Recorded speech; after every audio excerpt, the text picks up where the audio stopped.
Hello बच्चों, कैसे आप लोग। आज के लेक्चर में हम बात करेंगे प्रैक्टिस सेट 1.2 के क्वेश्चन 5 के बारे में। यहाँ पे रखा write the answer of the following questions with reference to figure. तो ये हमने लाइन ड्रॉ कर रखा है, तो हमें आइडेंटिफाई करना है, बताना right the name of the opposite ray of रे आरपी। आरपी रे कौन सी है स्टूडेंट? आरपी रे देखो ये है, ये एक रे जा रही है इधर की तरफ, ठीक है, आरपी रे होगी, ठीक है। अब इसके अपोजिट रे बताना, तो अपोजिट रे क्या हो जाएगा? आर एस रे आर एस, ठीक है, आर एस इधर जा रहा, फिर और क्या हो जाएगा? आर टी, ठीक है, आर टी। इतनी बात समझ में आ रही? रे होगा, क्लियर है, एंड रे R S and R T. इतनी बात समझ में आ रही है स्टूडेंट? क्लियर है, आई थिंक सब बच्चों को समझ में आ रहा है। अब यह बोल रहा है right the intersection of set of रे पी क्यू एंड रे आर पी। तो अब यहां पर देखो स्टूडेंट, इनका इंटरसेक्शन देखना है, मतलब दोनों रे में कॉमन कौन सा रे आ रहा है, ठीक है। अगर मान लो पी क्यू है, सपोज करो रे पी क्यू, तो पी क्यू रे ये होगा, ठीक है, एंड आर पी जो रे होगा, आर पी रे देखो ये आगे बढ़ता हुआ जाएगा, रे का मतलब क्या? आगे बढ़ता हुआ जाना। आरपी यही पर होगा लेकिन आगे तक जाएगा, लेकिन इन दोनों में कॉमन कौन सा होगा? रे पी क्यू आ जा रहा, तो इसका आंसर क्या होगा? रे पी क्यू। इतनी बात समझ में आ रही है? क्लियर है, तो रे पी क्यू इसका आंसर हो जाएगा। क्यों? क्योंकि ये दोनों में कॉमन कौन सा आ रहा है? इंटरसेक्शन का मतलब कॉमन देखना है, कॉमन रे कौन सा है, तो पी क्यू इसमें जो आएगा कॉमन रे आ जाएगा। इतनी बात समझ में आ रही है स्टूडेंट, ठीक है। अब next, write the union set of P Q, segment PQ and segment PQ and segment QR। PQ देखो, PQ क्या है? सेगमेंट की बात कर रहा है, segment PQ and segment QR, ठीक है। देखो सेगमेंट PQ मतलब इस वाले सेगमेंट की बात कर रहा है, PQ एंड सेगमेंट QR, ठीक है, QR।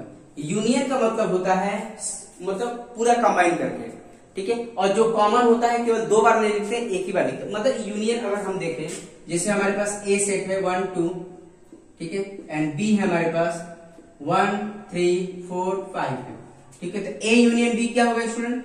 मतलब सारे सेट होंगे, ए और बी के सारे सेट होंगे, लेकिन बट रिपीटेड वाले सेट केवल एक ही बार लिखेंगे। तो देखो ए और बी के सारे एलिमेंट होंगे, ठीक है, ए के भी सारे एलिमेंट होंगे, बी के भी सारे एलिमेंट, बट ये रिपीट करने वाले एक ही बार लिखना हमें, 3 4 5। ये होता है हमारा यूनियन का मतलब। आई बात समझ में? क्लियर है। तो यहां पर भी वही कंडीशन देखना है, segment P Q and segment Q R. इन दोनों में देखो सब कुछ क्या आएगा? क्यू आर ही आएगा, क्यू आर सबसे बड़ा है, क्योंकि क्यू आर के अंदर ये भी आ जा रहा है और क्यू आर तो आ ही रहा था। इसका आंसर क्या आएगा? सेगमेंट क्यू आर, ठीक है, क्यू आर आ जाएगा। सेगमेंट लिख देंगे, यहां पर मिटा देते हैं इसको, तो इसका कितना आ जाएगा? Segment Q are. इतनी बात समझ में आ रही है स्टूडेंट? क्लियर है, आई थिंक सब बच्चों को समझ में आ रहा। अब नेक्स्ट, स्टेट रे विच segment Q are is a subset. Q R जो होगा सबसेट होगा, क्यू आर किसका सबसेट होगा स्टूडेंट? सबसेट का मतलब होता है कि उसके अंदर देखो हर एक जो एलिमेंट होता है अपने आप का सबसेट होता है, ठीक है। सबसेट का मतलब होता है, अगर मान लो हमारे पास ए हमारे पास है 1 2 3 4 अप टू 9 तक है, ठीक है, बी हमारे पास इवन नंबर हो गया 2 4 6 अप टू 8 तक है, ठीक है, सी जो हो गया ऑड नंबर हो गया 1 3 5, ये हो गया अप टू 9 तक, ठीक है। इतनी बात समझ में? तो यहां पर देखो बी है, बी देखो ए हमेशा अपने आप में सबसेट, हर एक सेट अपने आप का सबसेट होता है, ठीक है, इटसेल्फ अपने आप में सबसेट होता है। बी जो होगा ए का सबसेट होगा, एंड सी भी जो होगा अपने आप का मतलब ए का सबसेट होगा। क्यों? क्योंकि बी के सारे एलिमेंट ए में मिल रहे हैं। देखो बी के सारे एलिमेंट ए में मिलेंगे, तो इसको मतलब हम क्या कर सकते हैं? बी जो है ए का सबसेट होगा। सी के सारे एलिमेंट ए में मिल रहे हैं, मतलब सी भी क्या होगा? ए का सबसेट होगा। सबसेट का मतलब ये होता है कि जो सी के सारे एलिमेंट होंगे ए के अंदर एग्जिस्ट कर रहे हैं, तो इसका मतलब C is a subset of A. B के सारे एलिमेंट ए में मिल रहे हैं, इसका मतलब बी इज सबसेट ऑफ ए, और ए इज सबसेट ऑफ ए, मतलब ए अपने आप में सबके सबसेट कंटेन कर रखा है, इसलिए इसको अपने आप में सबसेट होगा। इतनी बात समझ में आ रही? मैं बेसिकली ये सब चीजें आपको समझाने के लिए बता रहा हूँ स्टूडेंट। तो यहाँ पर भी सेम देखो लॉजिक वही है, लेकिन यहाँ पर रे में बात हो रही है और लाइन सेगमेंट में बात हो रही है। अब यहाँ पर देखो स्टेट रे विच segment Q are is subset. Q R किसका किसका सबसेट होगा? क्यू आर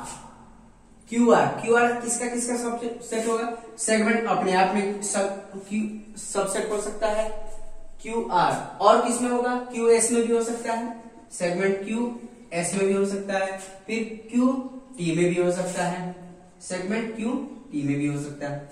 आएगा समझ में स्टूडेंट? तो ये सारे सबसेट है, इनके सबसेट हो सकते हैं। इतनी बात समझ में आ रही है स्टूडेंट? क्योंकि क्यू आर जो होगा क्यू आर के अंदर एग्जिस्ट करेगा, क्यू एस के अंदर भी क्यू आर आ रहा है, ठीक है। फिर सेगमेंट क्यू टी के अंदर भी आपका क्यू आर आ रहा है, तो इन सबका सबसेट होगा। इतनी बात समझ में आ रही है स्टूडेंट? क्लियर है? अब देखो next, write the pair of opposite ray common end point R. Common end point, इतनी बार कॉमन एंड पॉइंट कौन सा हो गए? R Q and R T, ठीक है।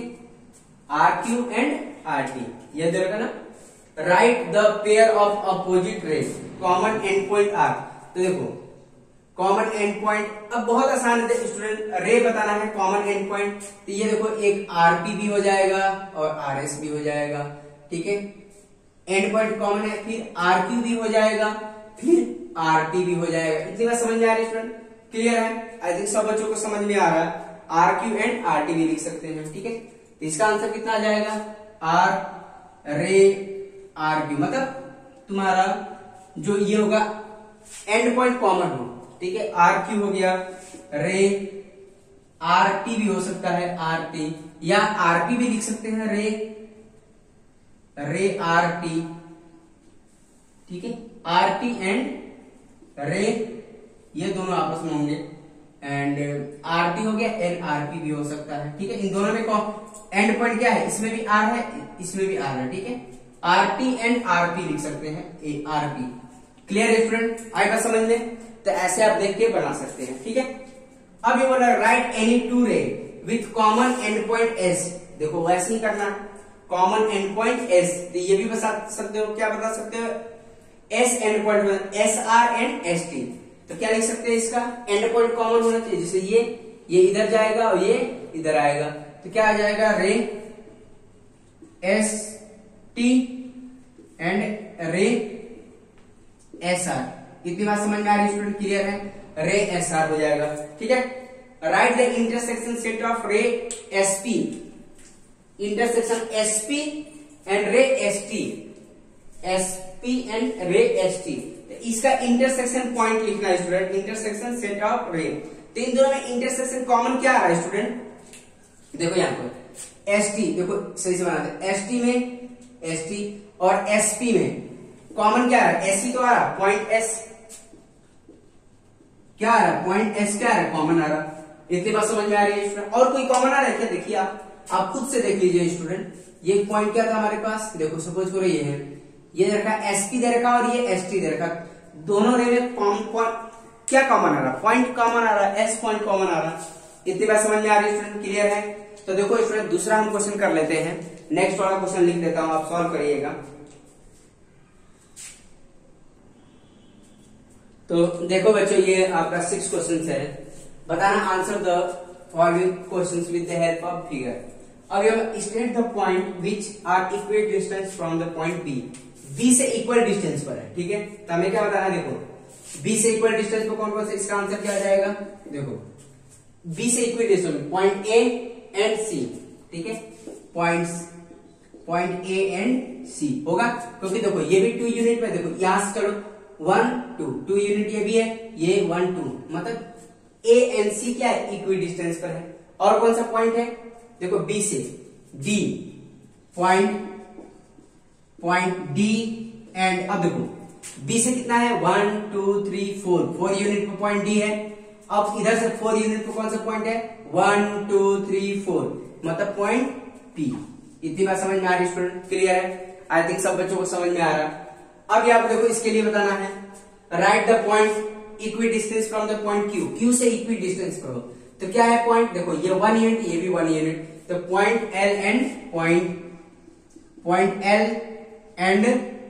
पॉइंट देखो इक्वी डिस्टेंस है, ये भी 1 यूनिट है, ये भी 1 unit, point L and you clear है स्टूडेंट, आएगा समझ में।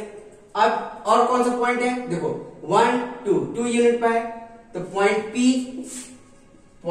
पी एंड देखो 2 यूनिट पर, इधर 1 यूनिट 2 यूनिट, ठीक है, फिर इधर से 1 unit 2 unit, point P and R. इतनी बात समझ में आ रही है स्टूडेंट, क्लियर है, आई थिंक सब बच्चों को समझ में आ रहा है। अब यहाँ पे देखो हमें बताना है distance between U comma V, U and V के बीच का डिस्टेंस बताना है। तो यू का देखो ये पॉइंट कौन सा होगा स्टूडेंट, -4 है तो -5 होगा ये, और ये क्या होगा, ये 4 है और ये 5 हो जाएगा। तो हमने क्या बताया था, डिस्टेंस कैसे फाइंड आउट करते हैं, larger coordinate minus smaller coordinate, हमने बता रखा है पहले एक्सरसाइज में। तो larger coordinate minus smaller coordinate, तो इसका लार्जर कोऑर्डिनेट क्या होगा 5 होगा, स्मॉलर कोऑर्डिनेट क्या होगा -5 होगा। तो एक काम करेंगे 5 माइनस -5, तो क्या देगा स्टूडेंट 5 + 5 वी विल गेट 10, तो ये 10 यूनिट आ जाएगा। मतलब distance between U and V कितना हो जाएगा 10 यूनिट। काउंट करके देख लीजिए 1 2 3 4 5 6 7 8 9 10, ठीक है, आ गया।